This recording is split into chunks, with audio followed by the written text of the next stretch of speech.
Good day, congratulations, your staff is being vaccinated, or they've begun to be vaccinated, or there's a plan for people you work with to be vaccinated.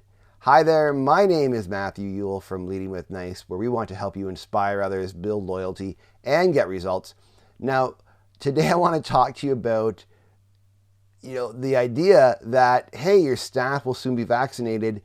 There's an opportunity for you to come back to the office, or the reality that you could actually work in the same place without a myriad of safety protocols, plexiglass, masks, etc. Now, we might still be using those as a safety precaution, but the idea that you can be in the office and it's okay is now a reality. Now, some people I've worked with have been in the offices, their office, since day one because they're an essential service. I was speaking just the other day with a mortgage broker who basically they've been in their office from the get-go and had to have safety precautions since day one. But for many of us, we work for organizations and companies that are doing very important and good work, but it's not necessarily essential, so we've been working virtually. So now what do we do? Do we make a rush back to the office? Do we continue working virtually? Do we come up with some sort of hybrid? And the question is not really like, what do you do? It's how do you approach it? Because I think it's important, and I'm not the first person to have asked this question or put this question into your mind. What should you do? I'm sure you've been thinking about it from week 4 of the pandemic. But the way you approach it is important. And it's not simply a matter of dollars and cents. And it's not simply a matter of how your staff feels or what they want. Because what we want and what makes most financial sense isn't always what's the best answer for getting the most out of our teams. There's a lot of data in science that talks about the importance of human connection.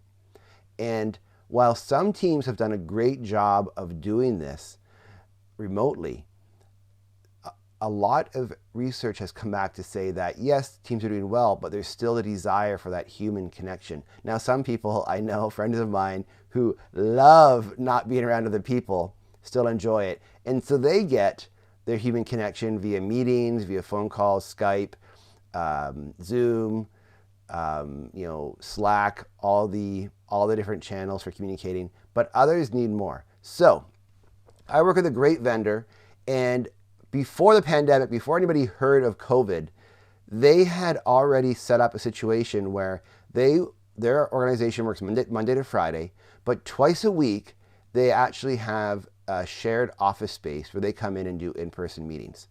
And the founder of that company told me his preference would actually be to never see anybody in real life. He likes having virtual meetings maybe once a week, but he actually found that the employees that work for him that needed that connection are actually more productive. And what he found is, even though he would prefer to always work virtually, he actually found that he has become a better or more well-rounded boss, manager, leader, because he is learning things that you only learn in person.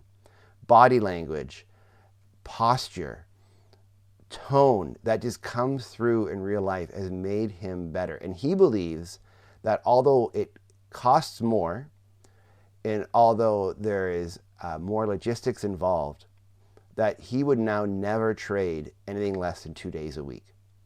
So what does this mean for your company? Well, if you're a small business, under 250 employees or under 500, you might look at what does it look like to either have shared pods around the city or around where your organization is. It doesn't mean that you all have to meet in the same place, but can you create a space where different teams are meeting once or twice a week? Maybe it means once a month having everybody in the same place for a corporate meeting or whatnot, a half day. The key here is you want to create opportunities for in-person gatherings. The other thing you might want to consider is, instead of just subsidizing office furniture for your employees to work at home, subsidizing shared workplaces. Those already exist all over in major urban centers. It doesn't necessarily have to be human connection with their coworkers. It could be with other people who are working remotely. And this is just high level. Obviously, for your unique situation, you need to dive in. We've worked with a few organizations to help them think through this and be strategic about how they want to approach it. There's some great processes. One thing you could do, I would just ask you to do this exercise. Sit down with your senior leadership team and ask this question: when will we be at our best? And just start describing situations where you'll be at your best. And from there, you can draw out, well, what are the logistical realities of us being at our best? What are the operational and procedural realities?